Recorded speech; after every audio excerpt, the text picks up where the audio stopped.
بعد مرور سنة كاملة عن أول زيارة قادت السيد والي الولاية لدائرة حد السحاري ببلديتها الثلاث، أين وقف وقت على عدة نقائص تشهدها مختلف القطاعات.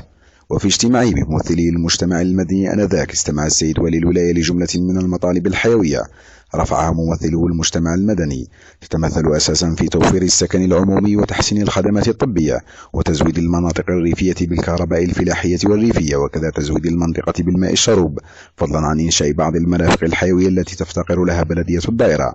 ليعطي بعدها السيد جلاوي عدة وعود تمس مختلف القطاعات، تمثلت أساسا في إعادة الاعتبار للعيادة الطبية المتعددة الخدمات ببلدية حد السحري، وإنجاز قاعة متعددة الرياضات، إضافة إلى تهيئة الملعب البلدي بالعشب الاصطناعي.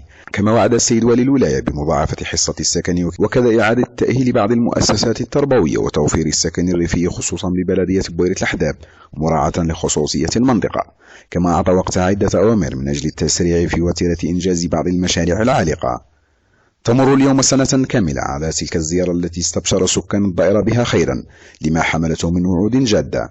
وها نحن اليوم نقف على جملة من هذه المشاريع التي منها ما أنجز ومنها ما هو قيد الدراسة أو الإنجاز.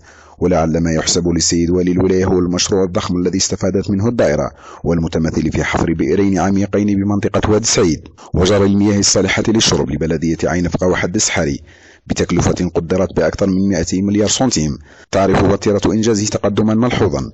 هذا الإنجاز من شأنه القضاء نهائيا على أزمة الماء الشربي بالمنطقة. وللتفصيل أكثر في هذا الموضوع يحدثنا السيد ضيف طويبك نائب رئيس المجلس الشعبي البلدي لبلدية حد السحاري في هذه الصورة الصوتية. بداية بعد الزيارة التي قام بها والي ولاية الجلفة لبلدية دائرة حد السحاري، هذه الزيارة التي جاءت في نهاية البرنامج الخماسي، رغم ذلك فقد أدخلت في نفوس المواطنين الأمل وأثلجت صدورهم بعد لقائهم بالمجتمع أو بعد لقاء السيد الوالي بالمجتمع المدني. هذه الزيارة التي جاءت بداية من أجل دفع عجلة التنمية لهذه الدائرة، خاصة في مدينة حد السحاري، والتي نزجها في القطاعات التالية. أولا نتحدث عن قطاع الشباب، حيث أن السيد الوالي قد وعد الشباب بما يلي أثناء الزيارة. هذه الوعود تتمثل في تغطية الملعب البلدي بالعشب الاصطناعي الذي سينطلق مع بداية 2015. كذلك وعد بعدما تم اختيار من اللجنة الولائية لأرضية لبناء قاعة متعددة الرياضات التي تتسع ل 540 مقعد. مؤخرا قد تم توتيد مكتبة نصف حضري التي تم توتيدها مؤخرا بجوار الفرع البلدي فرع عقبة. أما بالنسبة للصحة الذي وعدنا فيه السيد الوالي الولاية أثناء الزيارة وفي الزيارة المتكررة لمدينة حد السحاري بمنح مستشفى، وأول مستشفى تحصل عليه الولاية سيكون من نصيب مدينة حد السحاري مستقبلا إن شاء الله. كما أشير بالإعانة المالية التي خصصها السيد الوالي الولاية لترميم العيادة الطبية، وكذلك ترميم سكنات في المركز الصحي القديم للأطباء.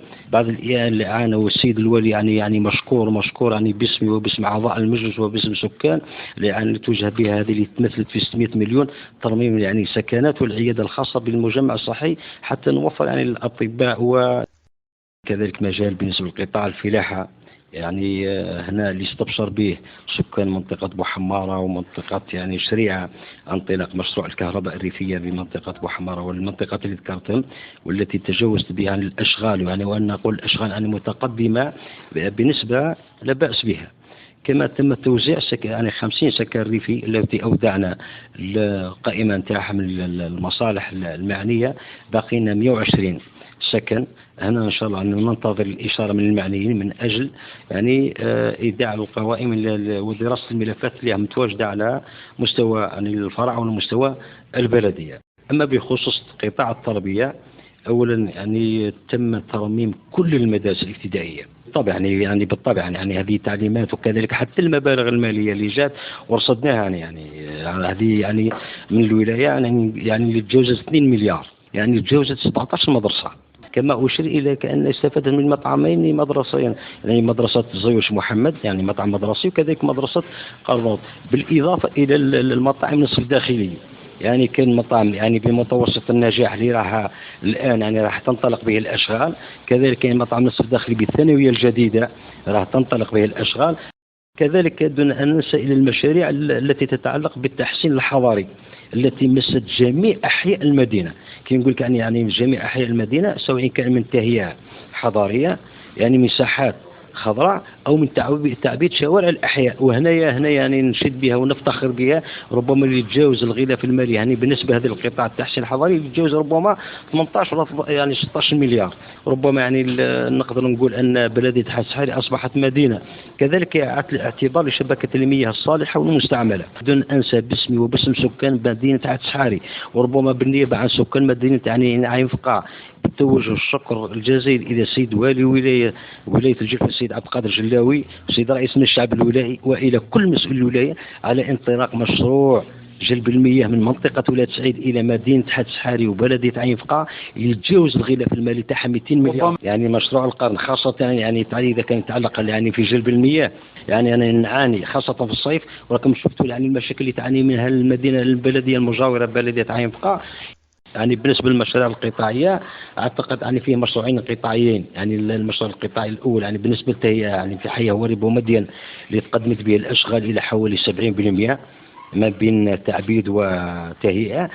كما أشير هنا يعني فقط يعني بالنسبة للمقر الأمن تاع الدائرة اللي كانت توقفت به الأشغال وطال به الأمد، لكن بعد زيارة سيد الوالي للولاية وهو مشكور على ذلك اللي عاد له يعني الدفع بالنسبة للأشغال نتاعو. الآن تقدمت الأشغال نتاعو، وربما يتم يعني بينه وبين جانفي يتم تسليم المقر إلى المصالح. مقر الدائرة يعني بالنسبة يعني تم استلامه فقط يعني بعد الأشغال يعني كالكلوتير ولا سكن كذا، مازال الغلاف المالي يعني هنا هذا تابع للولاية يعني. ولكن مؤخرا سمعنا بأن يعني رصد له غلاف مالي من أجل إتمام المقر باش يكون يعني مكتمل 100%.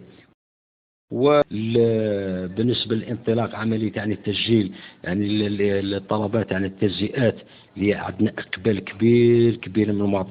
قطاع السكن الآن تم توزيع 250 يعني تم إسكان يعني أكثر من 150.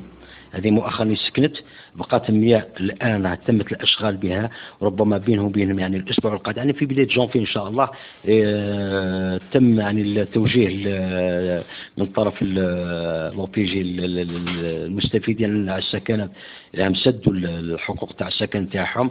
الكهرباء وصلت، الغاز وصل، ما وصل يعني إن شاء الله مع ربما بمطلع جانفي إن شاء الله يسكن. تبقى 250 سكن يعني في طريق عين والسارة اللي راها الأشغال بها متقدمة. وإذا كانت هذه نظرة المنتخبين المحليين، فما هي نظرة ساكنة دائرة حدث حاري؟ والله بصراحة وكما يقال إحقاقا للحق وقولا لكلمة الحق، منذ قدوم السيد الوالي خصوصا الزيارة التي جمعته أو اللقاء بالأحرى الذي جمعه بممثلي المجتمع المدني، تحسنت نوعا ما كثير من القطاعات على مستوى بلدية حادث حاري، خصوصا في مؤخرا أعلن عن تخصيص أكثر من مثل ما يقال أو أصداء للشارع أكثر من 900 قطعة أرض صالحة للبناء. أيضا فيما يخص السكن الاجتماعي أظن أنه منذ قدوم السيد الوالي إلى الولاية وتوليه منصبه ارتفعت نوعا ما حصة حادث حاري مقارنة بالسنوات الماضية. أيضا يمكن القول أنه هناك تحسن كبير في المنظر الجمالي أو المنظر العام للمدينة من خلال تعبيد الكثير من الطرقات الثانوية. مثل ما لا ننسى أنه تم تخصيص أيضا أول الالتفات بالنسبة لسكان الريف، وذلك بتخصيص حصص معتبرة من الكهرباء الريفية وكل هذا. ولا ننسى أيضا أنه على غرار الزيارة الرسمية التي قام بها السيد الوالي إلى مدينة حادث حاري كانت هناك زيارات غير رسمية، وهو ما يبدي روح المسؤولية واهتمامه المباشر بشؤون مدينة حادث حاري، وهو في كل حال مشكور على ذلك. ونرجو أن يكون هناك مواصلة وزيادة اهتمام بالنسبة لهذه المنطقة. والله أنا نظن أنه من خلال ما يقال هنا وهناك، يعني ما كانش معلومات رسمية، إلا أنه بالعين المجردة هذه المشاريع المتأخرة خصوصا مقر الدائرة ومقر الأمن، نسبة الأشغال منذ أن وعد السيد الوالي بتتبعه ومتابعته لهذه المشاريع المتأخرة كانت هناك تقدم كبير في الأشغال، وهو ما يوحي بأن قرار السيد الوالي كان في محله وكان صادق ومتابعته كانت ميدانية. أما بالنسبة للنقل المدرسي كانت هناك حافلات نقل بعدما وعد السيد الوالي أو أمر السلطات المحلية بتوفير النقل حتى لو تطلب الأمر بكراء الحافلات. كانت هناك حافلات وتم القضاء نسبيا أو بنسبة كبيرة على هذا المشكل. يعني بصراحة المدة الزمنية التي تولى فيها السيد الولي هي قصيرة جدا إلى حد الآن، منذ توليه منصبه إلى حد الآن هي قصيرة جدا، لكن مقارنة بما تحقق وبما وعد يمكن القول أنه شيء جميل جدا ويحسب في سجل عمل الوالي، ونشكر السيد الوالي على كل حال، ونتمنى أن تكون هناك مشاريع مستقبلية أفضل. فيما يخص قطاع السكن في حدث حالي، الحمد لله توزعت حوالي 220 وحدة سكنية، وكاين سكنات أخرى بطور الإنجاز اللي تم الانتهاء منها وعن قريب توزع السكان. ونشكر السلطات هذه المعنية المحلية اللي تقوم بالواجب تاعها، وإحنا استبشرنا خير منذ قدوم ولي الولاية الذي هو يقوم بعمل جيد نشكروه، والذي قدم الكثير للبلدية مثل بلدية حدث حالي، هذه البلدية شبه معزولة، ونتمنى الجهد تاعو هذا اللي هيقوم به. ونزيد ثاني ندرة المياه الموجودة في حدث حالي منذ قدوم الولي أمر بحفر الآبار هذه في البلدية في منطقة ولاد سعيد التي ستقدم الكثير للمنطقة. صفتنا كشباب بلدية حدث حالي نشكر السيد الوالي على كل المجهودات المقدمة للبلدية، خصوصا الوعد التي أعطاها في مجال بلديتنا في بداية هذا العام. رانا بدينا نشوف الأمور تتحرك، وننتظر زيارة أخرى للسيد الوالي اللي جدوا له الشكر. رغم توليه المهام على رأس الولاية منذ سنة فقط، فقد استطاع السيد جلوي كسب ثقة المواطن، وذلك عبر تنقلاته الميدانية لمختلف بلدية الولاية المليونية بزيارات رسمية وغير رسمية، متابعة منه لسيرورة المشاريع التنموية عن كثب، واستماعه لإنشغالات الساكنة في كذا مناسبات، جعلت المواطن يتطلع إلى ما هو أفضل في الخماس القادم. من بلدية حدث